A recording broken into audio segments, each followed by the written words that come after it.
Hey there, folks. Welcome back to Succinct Psychology, or as we like to call it, Succinct. My name is Jaia Hendrickson, and this video is going to be a continuation of my two previous videos covering Chapter 8 in Principles of Social Psychology, looking at liking and loving. Although we've talked about it indirectly, up to this point, we haven't tried to define love itself, and yet it's obvious that close relationships are all about love. Social psychologists have studied the function and characteristics of romantic love, finding that it has cognitive, affective, and behavioral components, and that it occurs cross-culturally. Romantic love is found in all cultures, although how it's experienced may vary. Robert Sternberg and others have proposed a triangular model of love, an approach that suggests there are different types of love and that each is made up of different combinations of cognitive and affective variables, specified in terms of passion, intimacy, and commitment.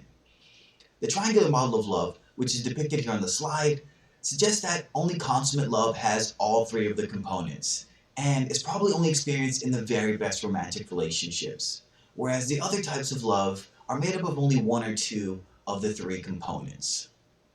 For instance, people who are good friends may have liking only, which is intimacy, or they may have known each other for a long time and so they share commitment as well, at which point it would be companionate love. Similarly, partners who are initially dating may simply be infatuated with each other, which would be passion only, or they may be experiencing romantic love, which is passion and liking but not commitment. So we see here in this model, we have at the top intimacy for liking, which is liking alone. Then we move to the right side, we have companionate love, which is intimacy plus commitment. Then we move to the bottom right corner, we have empty love, which is commitment alone. Then we have at the bottom fatuous love, which is passion plus commitment. Then to the left corner, bottom corner, we have infatuation, which is passion alone. Then to the left side, we have romantic love, which is intimacy plus passion. And then finally, we have in the middle consummate love, which is intimacy plus passion plus commitment, having all three.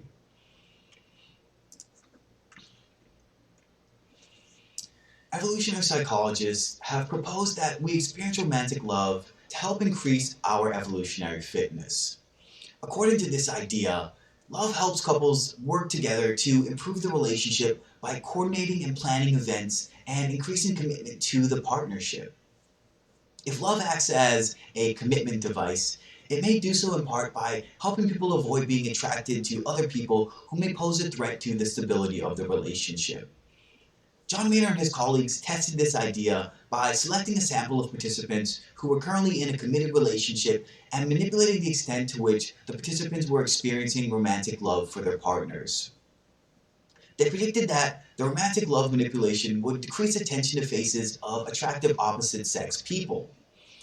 One half of the participants, the romantic love condition, were assigned to write a brief essay about a time that they experienced strong feelings of love for their current partner. Participants assigned to the control condition wrote a brief essay about a time that they felt extreme happiness. After completing the essay, participants completed a procedure in which they were shown a series of attractive and unattractive male and female faces.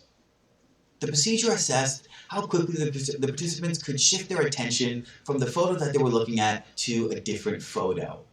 And the dependent variable was the reaction time in milliseconds with which the participants could shift their attention.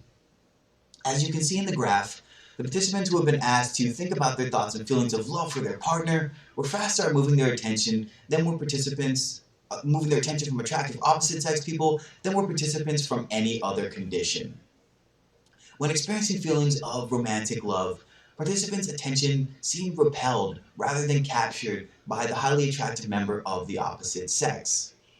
These findings suggest that romantic love may inhibit the perceptual processing of physical attractive cues, the same cues that often pose a high degree of risk for the relationship. And so we see here in the graph, we have the blue representing the control prime and the green representing the love prime. And in each condition, the attractive opposite sex targets, average opposite sex targets, attractive same-sex targets, average same-sex targets, we see that the love prime is lower than the control condition. But what we're really looking at is in the attractive opposite sex targets where it is most significant, and that's what the researchers were really looking for.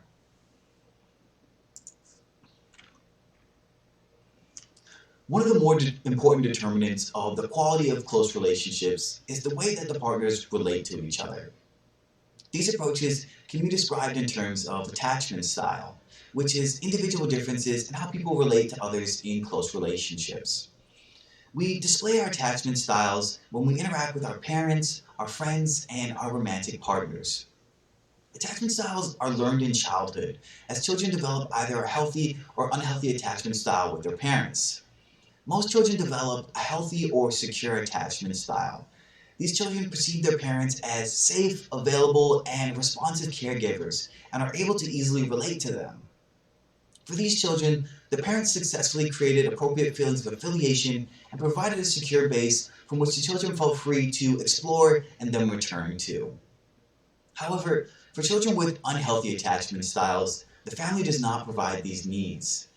Some children develop an anxious ambivalent attachment style, becoming overly dependent on their parents and seeking more affection from their parents than they can actually give.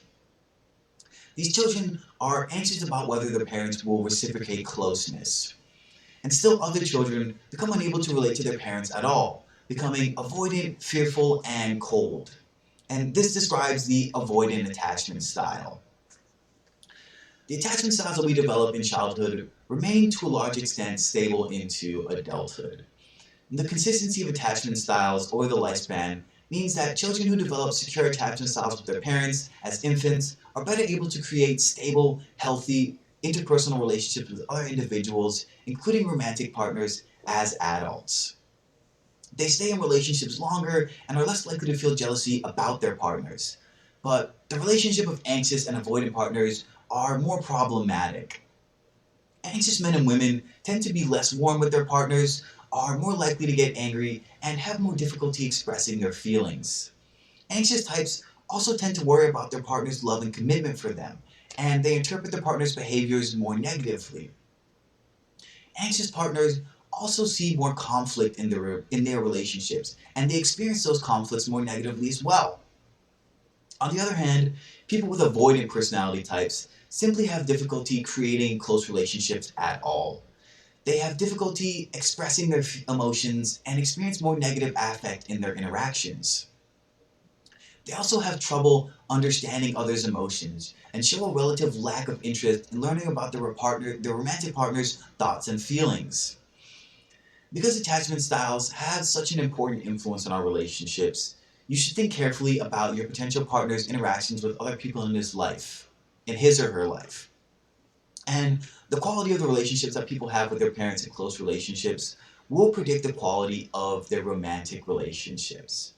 So we see here we have secure attachment style to the left, and we have anxious ambivalent attachment style in the middle, and then avoidant attachment style to the end. The three big attachment styles.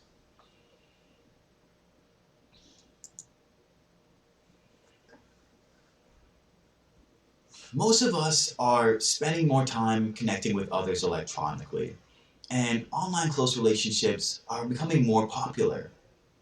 But you might wonder whether meeting and interacting with others online can create the same sense of closeness and caring that we experience from face-to-face interactions.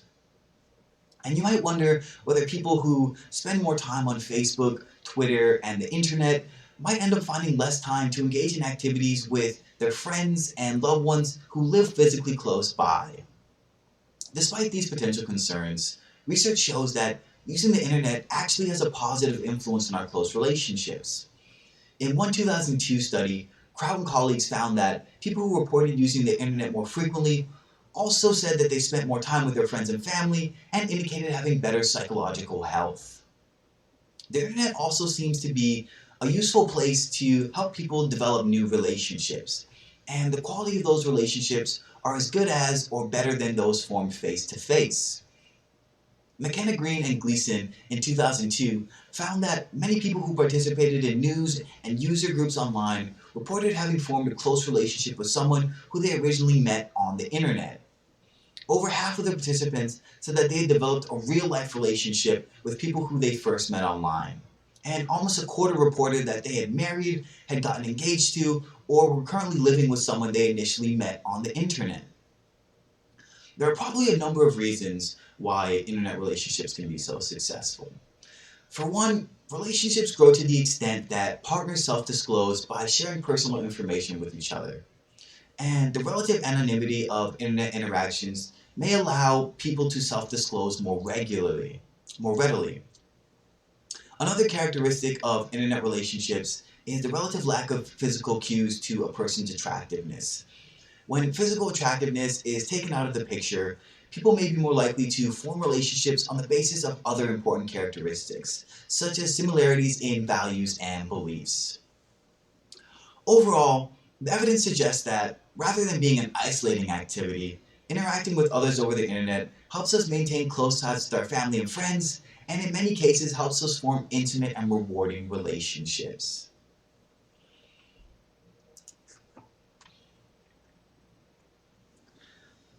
Now that you have a better idea of the variables that lead to interpersonal attraction and that are important in close relationships, you should be getting a pretty good idea of the things that partners need to do to help them stay together. It's true that many marriages end in divorce, and this number is higher in individualistic cultures where the focus is on the individual than it is in collectivist cultures where the focus is on maintaining group togetherness. But even in the West, the number of divorces is falling, at least in the most educated segments of US society. Successful relationships take work, but the work is worth it. People who are happily married are also happier overall and have better psychological and physical health. And at least for men, marriage leads to a longer life. Now let's consider a few things that can help partners maintain a relationship. Firstly, be prepared for squabbles. Every relationship has conflict. This is not unexpected or always bad. Working through minor conflicts with your partner can help you and your partner improve your social skills and can make the relationship stronger. Next, avoid being negative. Negative cognitions and emotions have an extremely harmful influence on the relationship. Don't let a spiral of negative thoughts and negative behaviors get started. Do whatever you can to think positively. Also, have fun. Relationships in which partners have positive moods and in which partners are not bored tend to last longer. And finally, stop fighting. Conflict in relationships leads to divorce. So learn to talk to your partner in positive rather than negative ways. Alright folks, this is going to conclude my third and final video covering Chapter 8 in Principles of Social Psychology, looking at liking and loving. Some of the things we looked at more specifically were initial attraction and close relationships, so liking and loving over the long term. I hope you guys learned some interesting stuff regarding attraction, and I'll see you guys in Chapter 9.